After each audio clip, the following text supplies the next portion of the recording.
Hello and welcome back. Maggi நால எல்லாருக்கும் ரொம்ப பிடிக்கும். இன்னும் இந்த ரெசிபியை ட்ரை பண்ணி பாருங்க, அடிக்கடி செய்வீங்க. இந்தியன் வெர்ஷன் அதனால சில இன்கிரிடியன்ட்ஸ்லாம் அதுக்கு ஏற்ற மாதிரி சேர்த்துப்போம். நல்ல ஃப்ளேவர்ஃபுல்லாக இருக்கும். அதுக்கு முதல்ல ஒரு கடாயை சூடு பண்ணி எண்ணெய் சேர்த்துக்கணும். நம்ம சேர்க்குற காய் எல்லாத்தையும் எண்ணெயிலே நல்லா குக் பண்ணணும். அதனால் கொஞ்சம் எக்ஸ்ட்ரா சேர்த்துக்கலாம். எண்ணெய் சூடானதும் கடுகு உளுந்து சேர்த்துக்கலாம். கடுகு உளுந்து பொரிஞ்சதும் கருவேப்பிலை சேர்த்துக்கலாம். கருவேப்பிலை பொரிஞ்சதும் பொடியாக நறுக்கி வச்சுருக்க வெங்காயமும் சேர்த்து ஒரு couple of minutes வதக்கிக்கலாம். அடுத்ததாக நீட்டமாக நறுக்கி வச்சுருக்க பூண்டு சேர்த்துக்கலாம். வெங்காயம் கண்ணாடி பதம் வர வரைக்கும் நல்லா வதக்கிக்கலாம். நமக்கு பிடிச்ச காய்கறிகள் சேர்த்துக்கலாம். மெயினாக கேரட், பீன்ஸ், பொட்டேட்டோ, பட்டாணி இருந்தால் ரொம்ப நல்லாயிருக்கும். முதல்ல பொடியாக நறுக்கி வச்சுருக்க கேரட் சேர்த்து நல்லா வதக்கிக்கலாம். 3 to 4 minutes வதக்கின பிறகு பொடியாக நறுக்கி வச்சுருக்க பீன்ஸ் சேர்த்துக்கலாம். இது அம்மாவோட ரெசிபி, சைல்ட்ஹுட்லேருந்து ரொம்ப பிடிக்கும். தேவையான அளவு உப்பு சேர்த்துக்கலாம். நார்மல் பீன்ஸ் பதிலாக ஃப்ரெஞ்ச் பீன்ஸ் சேர்த்தா ரொம்ப நல்லாயிருக்கும். காயோட வெரைட்டியும் சரி, குவான்டிட்டியும் சரி, நமக்கு எவ்வளோ தேவையோ அவ்வளோ சேர்த்துக்கலாம். பச்சை மிளகா 1 or 2 சேர்த்துக்கலாம். நல்ல ஃப்ளேவர் கொடுக்கும்.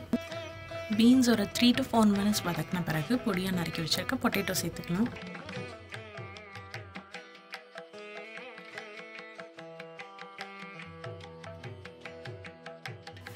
பொடியாக நறுக்கி வச்சுருக்க தக்காளி சேர்த்துக்கலாம்.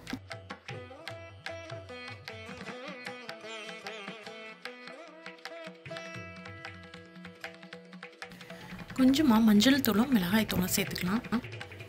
நம்ம சேர்த்துருக்க காயெல்லாம் அந்த எண்ணெயிலே நல்லா வதக்கணும். நல்லா சாஃப்டாக கம்ப்ளீட்டாக குக் ஆகணும். அதுக்கு ஒரு மூடி போட்டு வேக வச்சிடலாம். நடுவில் ஓப்பன் பண்ணி அப்பப்போ கிண்டி விடணும். அப்போ தான் அடி பிடிக்காமல் இருக்கும். மீடியம் லோவில் வச்சு குக் பண்ணலாம்.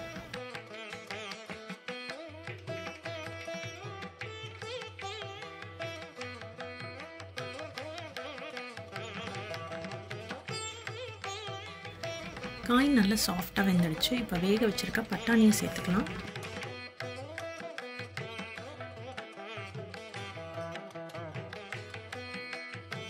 காயெல்லாம் ஒன்றா கலந்து விட்ட பிறகு பேக்கெட்டில் இருக்க இன்ஸ்ட்ரக்ஷன் படி நம்ம எவ்வளோ மேகி கேக் சேர்க்குறோமோ அதுக்கேற்ற அளவு தண்ணி சேர்த்துக்கலாம். சூப்பி நூடுல் வேணுன்னா கொஞ்சம் எக்ஸ்ட்ராவாக தண்ணி சேர்த்துக்கலாம். அடுத்ததாக மேகி மசாலா சேர்த்துக்கலாம்.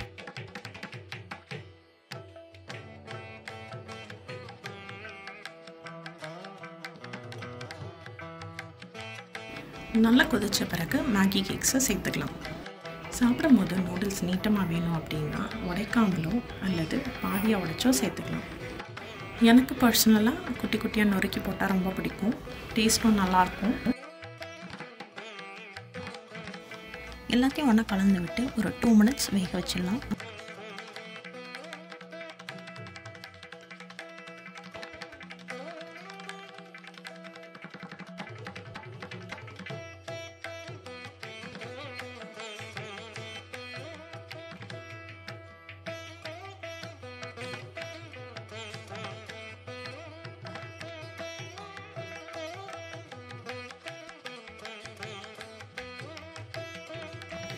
மேகி நல்லா குக் ஆன பிறகு ஃபைனலாக கொஞ்சமாக பெப்பர் சேர்த்து இறக்கிடலாம்.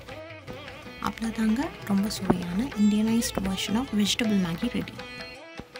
கண்டிப்பாக ஒரு தடவை ட்ரை பண்ணி பாருங்கள், உங்களுக்கும் ரொம்ப பிடிக்கும். இந்த வீடியோ உங்களுக்கு பிடிச்சதுன்னா லைக் பண்ணுங்கள், ஷேர் பண்ணுங்கள், கமெண்ட் பண்ணுங்கள், சப்ஸ்கிரைப் பண்ணுங்கள், கூடவே பெல் பட்டனையும் ப்ரெஸ் பண்ணுங்கள். அப்போ தான் போட்ட வீடியோஸ்லாம் உங்களுக்கு நோட்டிஃபை ஆகும். தேங்க்ஸ் ஃபார் வாட்சிங்.